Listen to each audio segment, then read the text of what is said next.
여기 1500년을 어둠 속에서 숨죽여 기다려온 영광의 표상이 있습니다.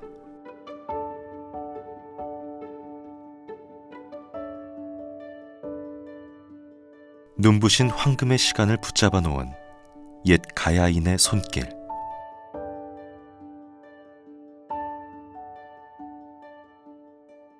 찬란히 빛나는 영광의 시대. 부산 복천동 출토 금동관입니다.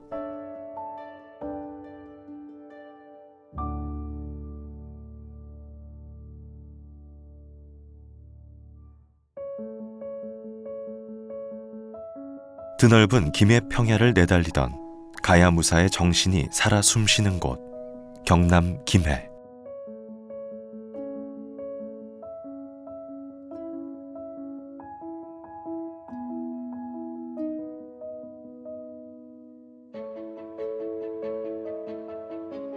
김해박물관은 찬란했던 가야의 시간을 살펴볼 수 있는 다채로운 문화재들을 전시하고 있습니다.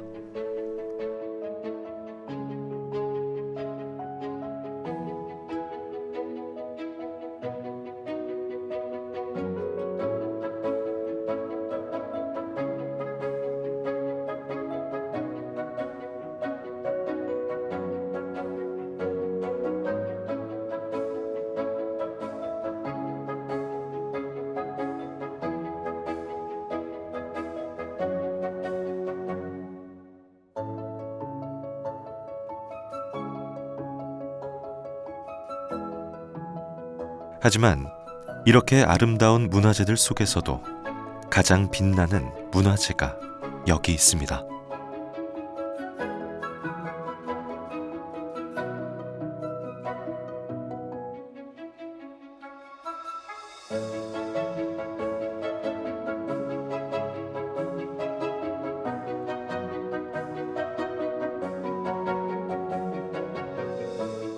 복천동 출토 금동관은 이제 복천동 고분군 중에서 가장 큰 무덤에 속하는 10호, 11호, 그 중에 이제 11호 주각에서 출토가 된 금동관이고요.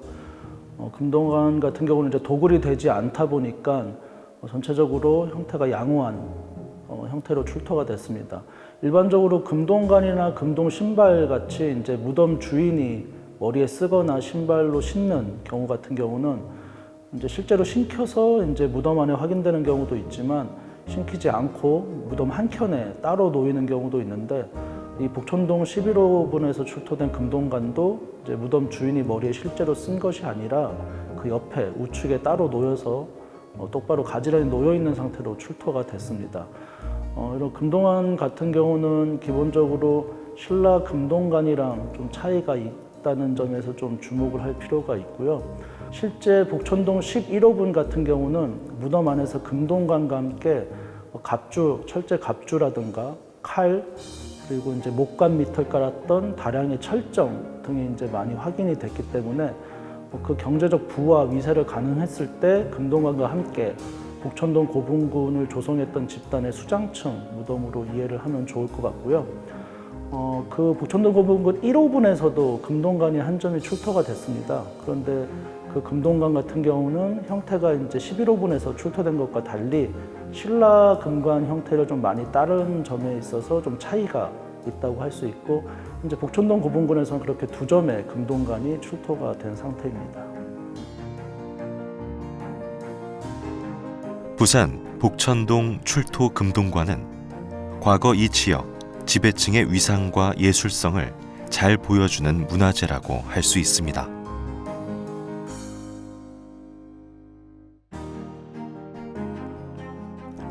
그리고 부산 복천동 출토 금동관은 신라의 금관과는 또 다른 특징을 지니고 있습니다.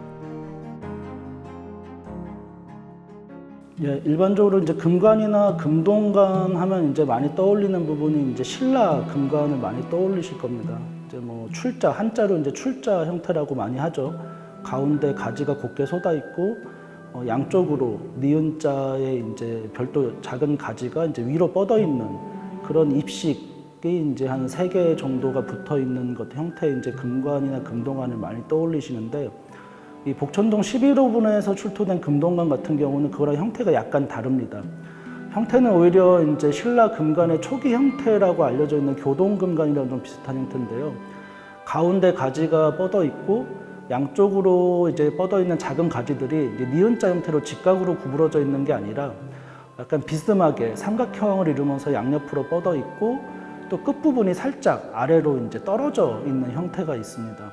그리고 그 아래로 떨어져 있는 그 형태 끝부분을 이제 둥글게 마감을 하고 거기에도 별도의 이제 문양을 새겨 넣었고, 그리고 이제 고곡 같은 것이 달려 있지 않고 대신 이제 영락, 작은 이제 장식들이 달려 있는 게 특징입니다.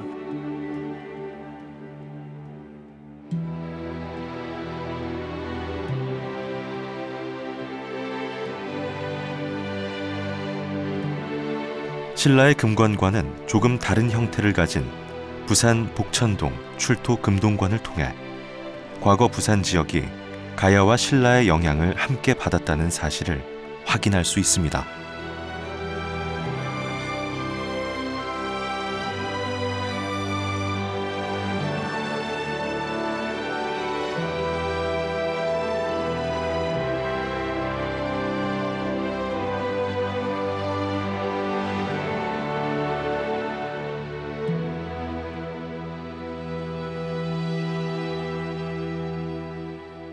일단 가야 금동관으로서 희소성이 있다는 점, 수량이 적은 가야 금동관 중에 하나라는 점을 일단 꼽을 수 있고요.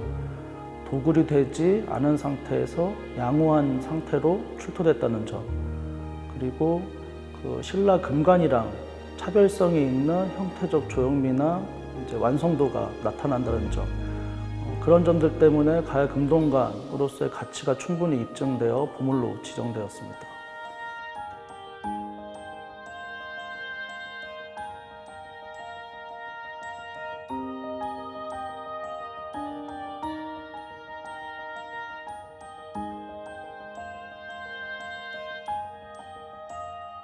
(1500년) 전 이 땅의 지배자가 남겼던 영광의 표상은 찬란히 빛나던 그때의 기억을 우리에게 전해주고 있습니다. 어둠 속에서 홀로 빛나는 옛 가야의 영광. 부산 복천동 출토 금동관입니다.